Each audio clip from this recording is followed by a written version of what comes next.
This guy over here would be disgusted at how I train right now. And even though my entire workout duration right now is shorter than what that guy did for his warm-up routine, but because of the way I train right now, I'm in much better shape than that boy would ever be in that photo. So let me tell you about that guy's life. So he trained at least 5 days a week, 2.5-hour sessions, and just his warm-up alone was already 45 minutes. He did foam rolling, banded distractions, muscle activations, the whole ceremony. After the whole warm-up routine, the workout routine would be 7-8 exercises, 4 sets of everything. And you know what the reason we did 4 sets? Because somebody somewhere said that 3 sets was for small people. So then we all did 4 sets, which looking back is a stupid fucking reason to do anything, but that was just the bodybuilding culture. I was just training to be stage ready. I was also training to take off my shirt all the time for the beaches, for the raves, and yeah, the shirts definitely came off during the race. That was the only point.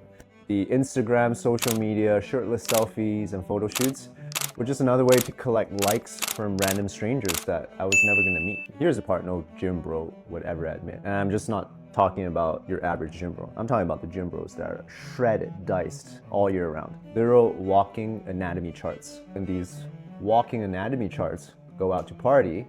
First of all, their shirts come off, and then the drinking, the smoking, the vaping, they just throw health straight out the window. Some of these guys I knew, even though they looked amazing, but behaviorally, they couldn't even last 10 to 15 seconds without taking a puff out of their pen or vape thing or whatever you call it. So how does 23-year-old Ken get into that kind of lifestyle? Well, it all started all the way back in high school in grade 10 when my crush laughed at me for having small biceps. So basically, we were in class and she was sitting beside me, so pretend you're her. And then so I was here and kind of propping my arm like this, and then I take my finger and I kind of push my bicep up to make my arm look bigger. And how I got her attention was I dropped a pencil on the floor and I asked her to pick it up. And so she picked it up, and then when she came up and she saw my arm like this, she was like, "Oh my God, your arm is so skinny."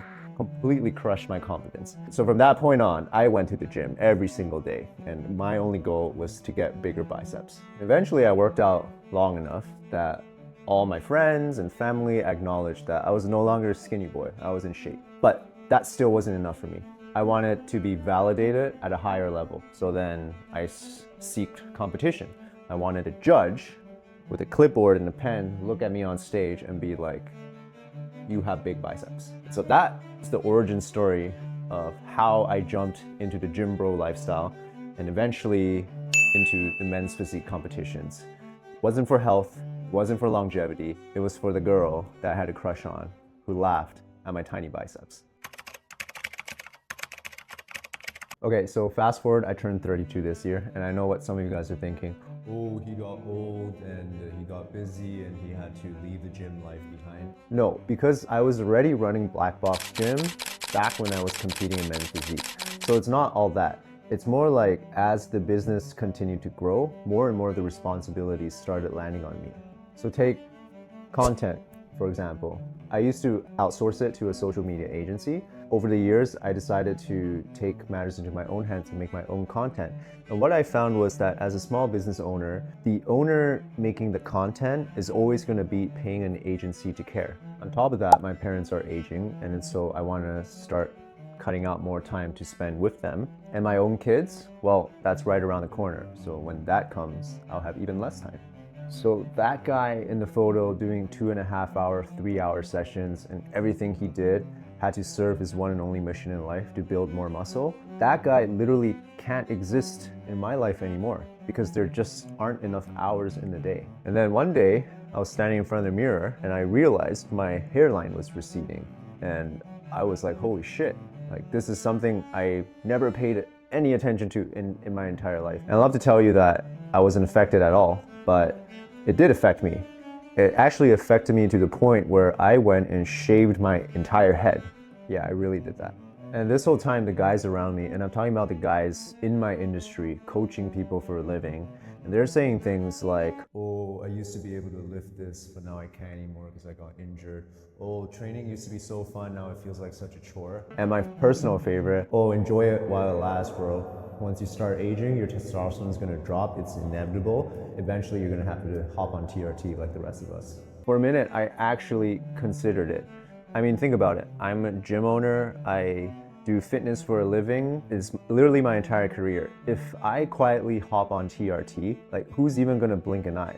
Like the excuse was sitting there right in front of me. But I eventually turned down TRT. And not because I think TRT is evil. I think if you sit down with your doctor and you guys decide that TRT is the path for you, that's medicine and that's totally fine. But the reason I turned it down is because I realized that this mission I'm on, this fitness lifestyle, is actually something that holds up in your 30s and in the harder seasons in life and later on in life as well. And that you don't need to be rescued by a drug or anything else. You just need to believe that you can do it.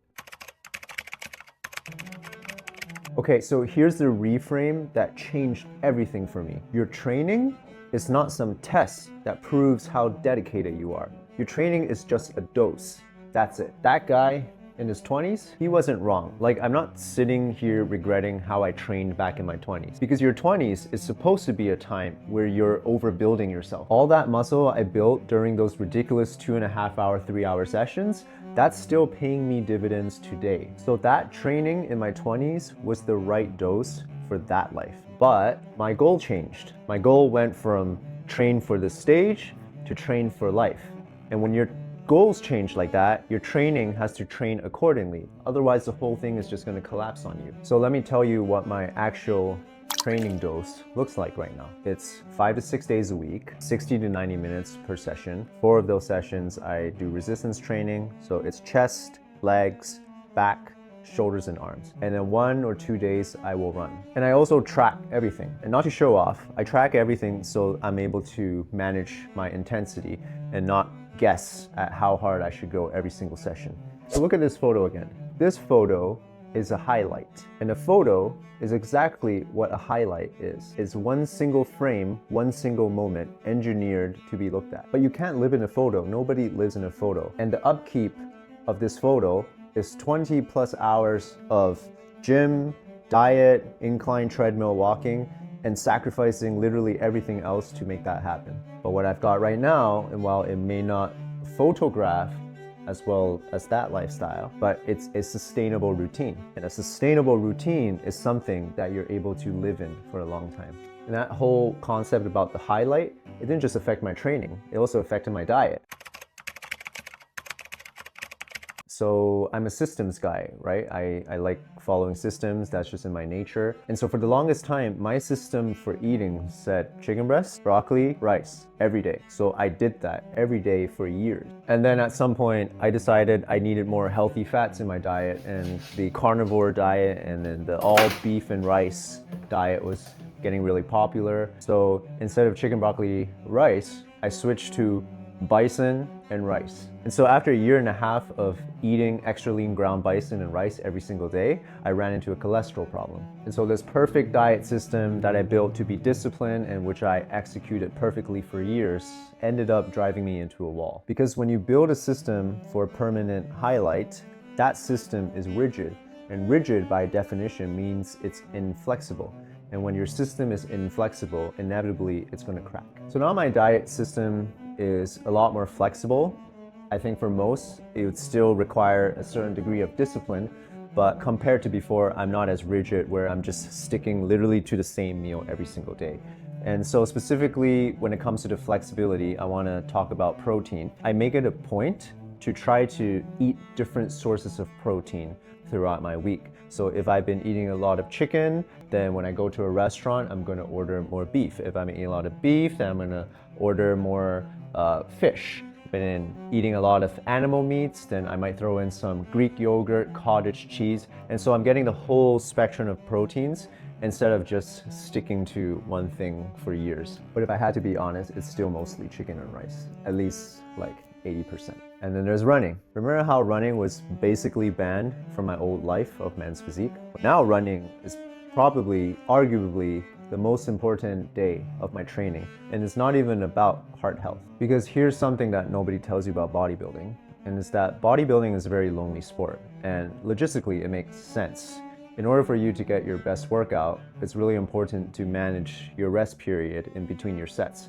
And if you're training with a partner and that partner is not the exact strength as you, then you're going to be changing the weight in between sets and wasting a lot of time. So what could have been a 60-minute workout ends up being a 2-hour workout, and you end up getting a shitty workout. Running is different.